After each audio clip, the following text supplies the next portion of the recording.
Good morning and welcome to Carbon Cycle Network. My name is Catherine Lapenta. I'm Shannon Kuhn. And we are your hosts for this evening, along with a few other assistants that we have today. So you're probably wondering to start off with why there's a whole network dedicated to the carbon cycle. Well, let's be real. Like, who cares about the water cycle? Like, as important as it seems to be, and like everyone knows it, like the whole evaporation and condensation and all that, whatever. I mean, let's be real. Carbon is so much better. Who needs water when you have carbon? I mean, come on. It's just so clear, and no one realizes. Yeah. But earlier today, I interviewed a few of some teachers' kids, so obviously they're pretty smart already if they're related to a teacher, I guess. So let's see what they had to say, what they think the carbon cycle. What's the carbon cycle? Don't ask me. What do you think the carbon cycle is? I don't know. But what do you think it is? I don't know. Do you know what the carbon cycle is? Can people? I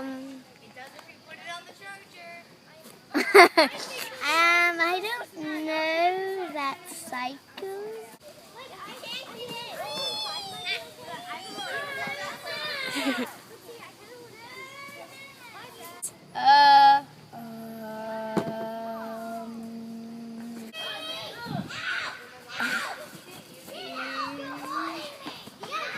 I don't know. I don't know. Drew, do you know what the carbon cycle is? What do you think it is? Come on, give me something. Bad tails, bad tails, bad tails. Carbon cycle.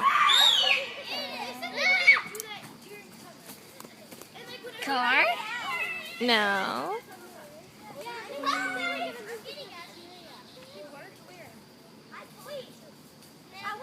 I don't know. Do you want to guess? Yes. Paper? Okay, I don't know. Do you know what the carbon cycle is?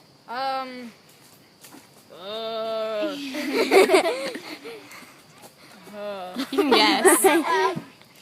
Not really. The only cycle I know is the water cycle. Alright. Those kids weren't as smart as I thought they were going to be. Especially the last one. You must have really dumb parents. Not very bright. So for those of you who don't know what the carbon cycle is, it's a process by which carbon compounds are interconverted in the environment. It's like when CO2 in the atmosphere goes through photosynthesis in plants, and it can also go through like respiration, decay, and other like through fossil fuels. Okay, now let's take it over to Julie, one of our special agents, to see how the carbon cycle begins. Welcome. The carbon cycle begins with the atmosphere, Earth's major reservoir of carbon in the form of carbon dioxide. Then, the carbon enters the biotic part of the ecosystem through photosynthesis, which is when plants of the forest take the carbon and carbon dioxide and fix it into organic compounds such as glucose, starch, cellulose, and other carbohydrates. Then, the plants return the carbon dioxide into the atmosphere by respiration. And then, when primary consumers, animals, consume primary producers, plants, carbon is passed on to the animals. So now we're going to ask a few trees about how they feel about being a part of photosynthesis.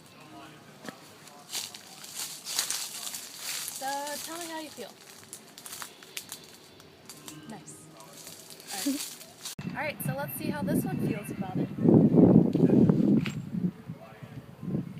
Okay. I don't know what else to do. Hello! I'm in a tree right now, and we're going to ask him a few questions about how he feels. So, do you like being a part of photosynthesis?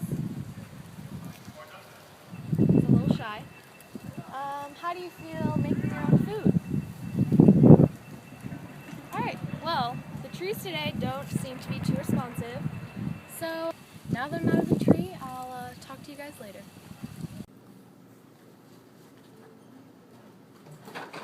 Oh my god!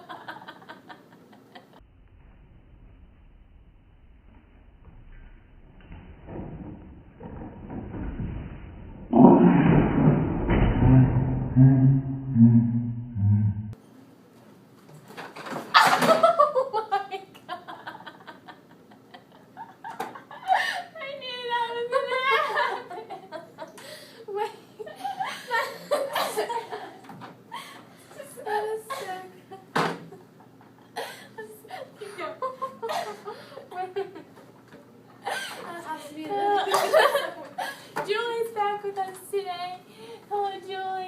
Hello. You just did so. You just did so good. Like you were just really into that atmosphere, and I'm proud of you. You just did an amazing job. Thank you very much, Catherine. You're welcome. Well, the next step in our carbon cycle involves animals and animal respiration. So let's Send it to Chelsea. send it to Chelsea. Yeah. Hello! There are two very important parts to the carbon cycle, and these are animal consumption and animal respiration. Animal consumption occurs when the primary consumer is eaten and carbon passes to a secondary consumer. Animal respiration takes place in the cells of the primary and secondary consumers, and carbon is released back into the environment as carbon dioxide. Today, I am here with a real dog who is a participant in the carbon cycle. So, I'm going to ask you a few questions, okay? Alright, now how does it feel to be a part of the carbon cycle? Good, he seems to really enjoy it. Now, how long have you been a participant in the carbon cycle? Alright, only about 5 months. And do you wish you were a primary consumer instead of a secondary consumer? No, he doesn't. He likes his job. Okay, well thank you for coming, and thank you for letting me interview you. This is Catherine reporting live from Parkview High School. Every year there seems to be this awful stench coming from the back of the woods, and this year we decided to investigate. And it turns out that there are a bunch of raw, dead chickens scattered throughout the woods, and it smells awful. So we are going to take a closer look right now. We are now in the back of the woods, and as you can see, these things are disgusting. They're there, and there, and there, and that. It's just awful. But it's super exciting because that's the carbon cycle working right here in the decay process. Just look at it. Oh. Our cameraman just passed out from the awful stench. I'm surprised I haven't yet. But, oh, it's dripping! Something's dripping from it! Ew. Okay.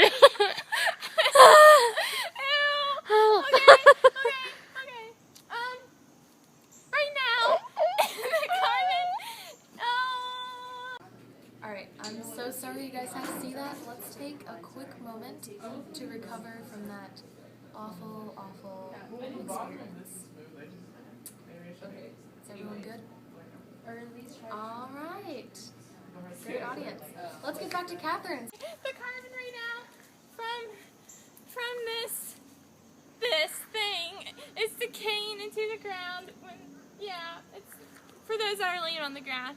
It decays into the soil where it'll later become fossil fuels like over time. But right now some detritus feeders, which are like small organisms that are like feeding on the chicken, is like breaking it down and eating it, any like leftover nutrients it needs, and its respiration is obviously putting carbon back into the air. I don't get enough respiration right now, guys, so I'm gonna have to give it back to you guys.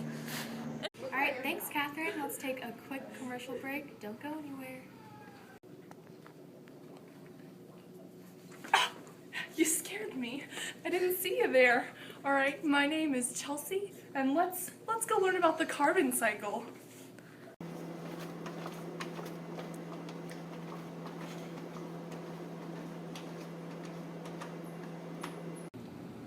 Welcome to my lab. Alright, so there are 3 main chemical reactions that occur in the carbon cycle. First one is cellular respiration.